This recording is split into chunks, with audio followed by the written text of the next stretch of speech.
panibagong araw, panibagong vlog. Magluluto tayo ngayon ng tambakol, paksiw sa kamyas na may gata. Let's see!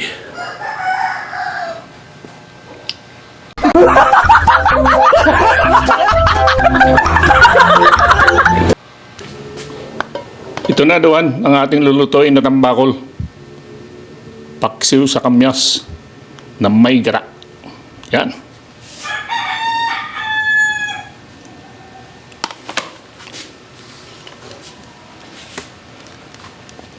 Lagyan muna natin doon ng kamyas.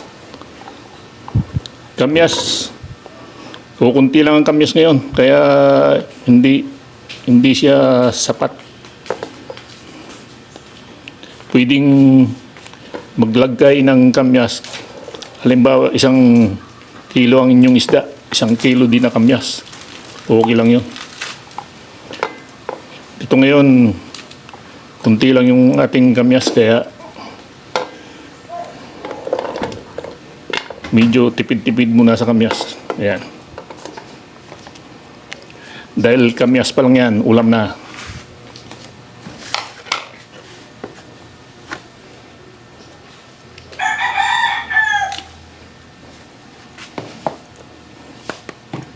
Lagay na natin yung isda, tawan. Unahin natin dito yung ulo. Ayan. Ulo at saka buntot. Dahil yung buntot, kailangan yan ma-absorb ng gusto ng kata.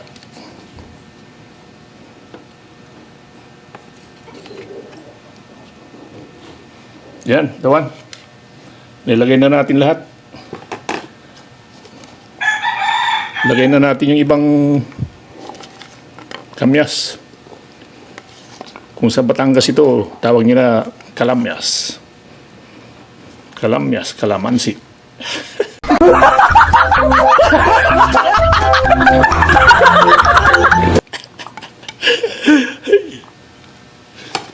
Ayan. Lagay na rin natin yung bawang. Alam nyo mga dawan, yung bawang, kaya buo-buo yan. Ang sarap niyan kainin kapag ganyan buo. Bawang pa lang, ulam na. Ito ang ating luya. Dito sa gilid. Sibuyas. Yung malalaking hiwa na sibuyas dito din sa gilid.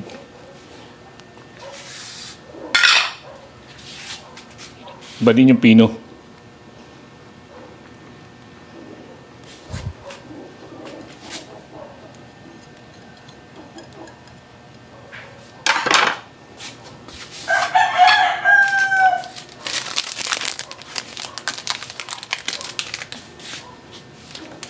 Lagyan na natin ang papasarap niya. Hindi na natin lalagyan ng ganito mga dawan, ng suka, dahil yung kamyas ng bibigay ng asim.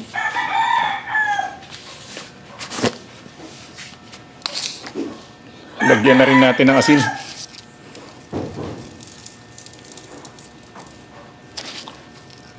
Medyo tansyado lang asin dahil inasinan na natin yung isda kanina.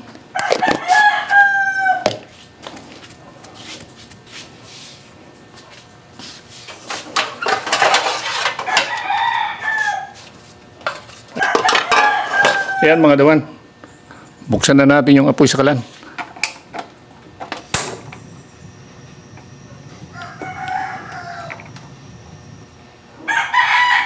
Mahina lang apoy sa una mga dawan, dahil papakatasin muna natin yung kamyas.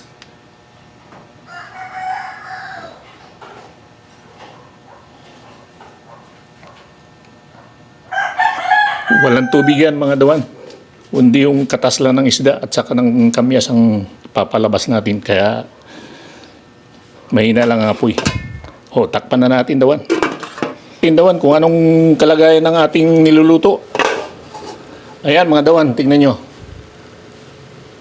Nagkatubig na siya. Katas na ng kanyan. Katas na ng kamyas. Hindi natin tinubigan yan. Hindi yan masusunog. Basta ang lalay lang. Ayan, naluluto na yung ano. Naluluto na yung ating isda. Yan. Lutuin lang natin ng gusto, mga dawan. Yung katas ng kamyas na yan, paigahan natin. Mas maganda sana yan kung marami kayong kamyas. Halimbawa, 1 kilo yung inyong isda.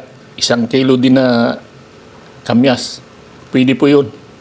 Basta papatuyan lang natin.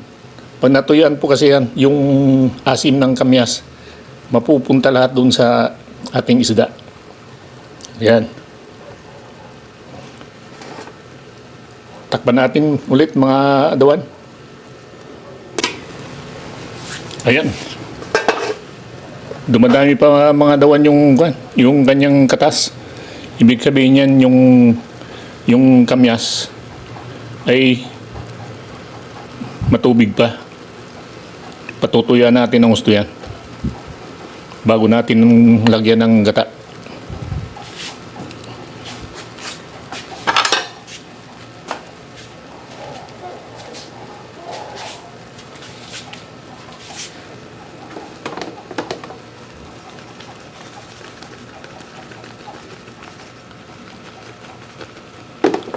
Ayan o, matubig pa.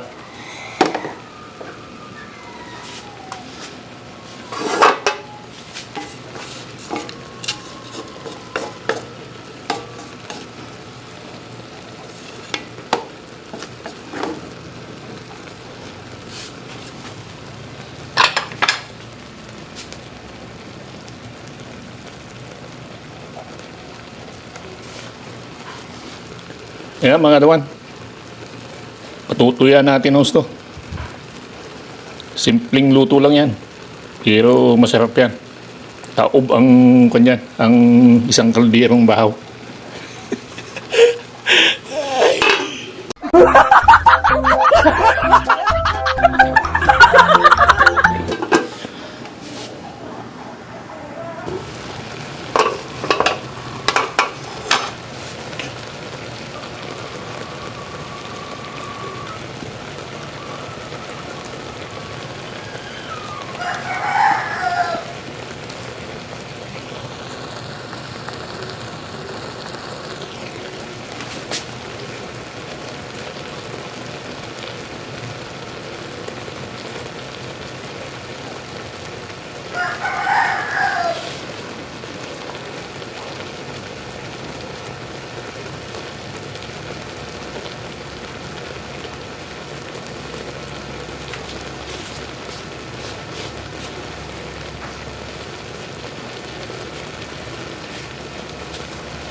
Binuksan na natin dawan para mas madaling matuyo yung katas ng kamyas.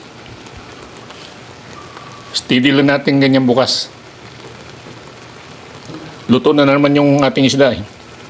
Mas lalo pang maluluto yan mamaya pag nilagay na natin yung ating gata.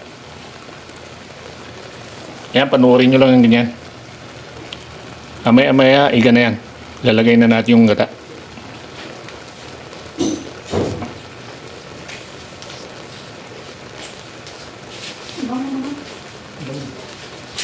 Kamyas.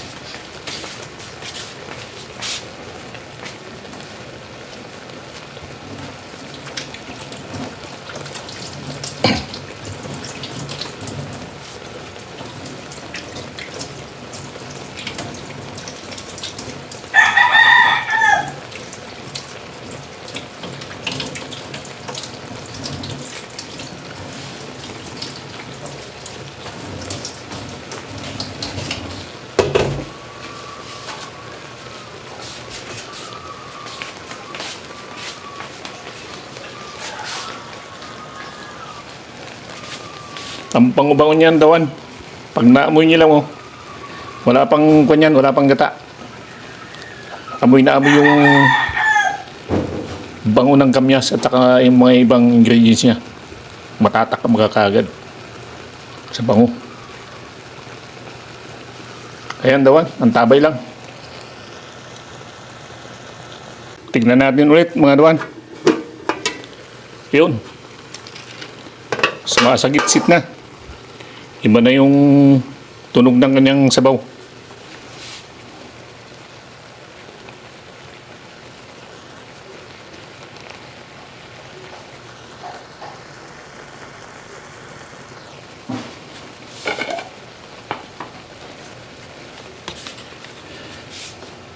Ilagay na natin mga dawan yung ating gata.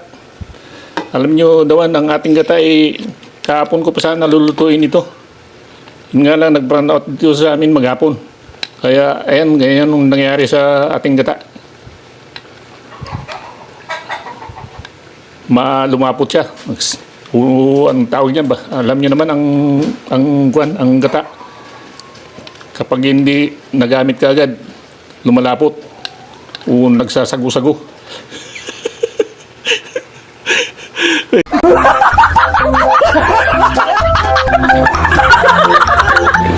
May tendencying sasago-sago yan.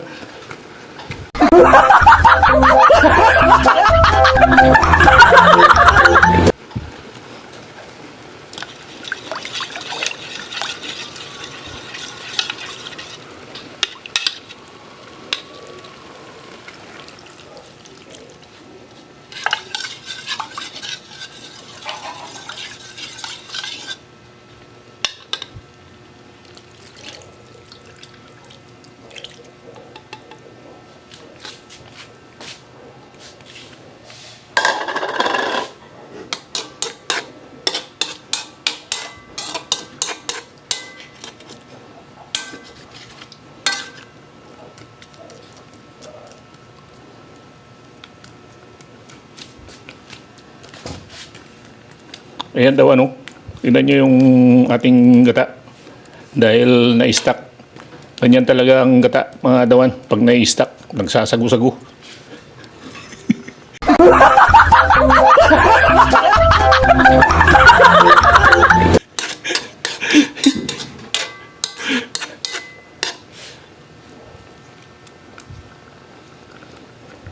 Alam ng mga kalalakihan yan.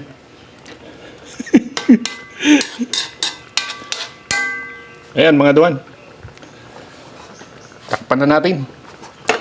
Patuyuan natin yan. Tingnan natin dawan. Ayan. Malapot ang gata.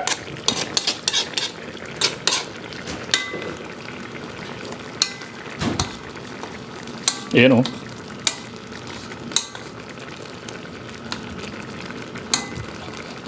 Lagyan natin sa ibabaw yung panggata. Ganyan yung style dyan.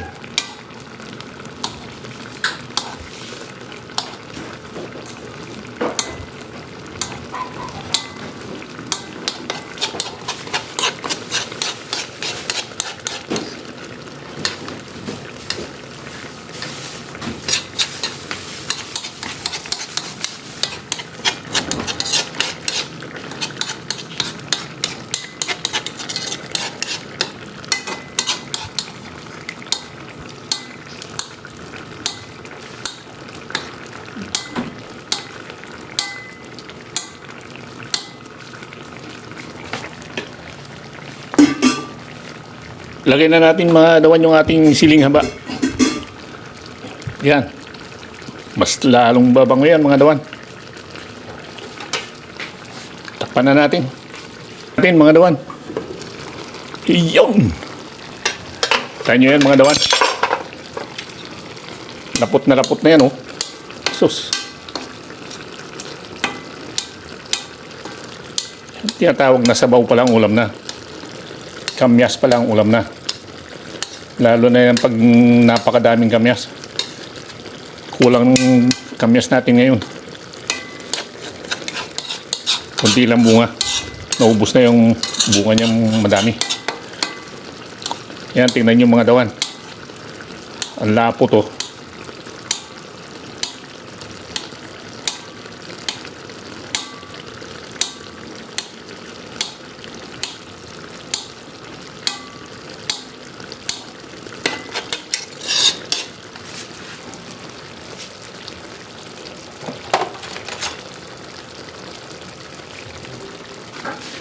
Tikman natin mga dawan. Kahit na sabaw lang. Kung eksakto na yung kanyang alat.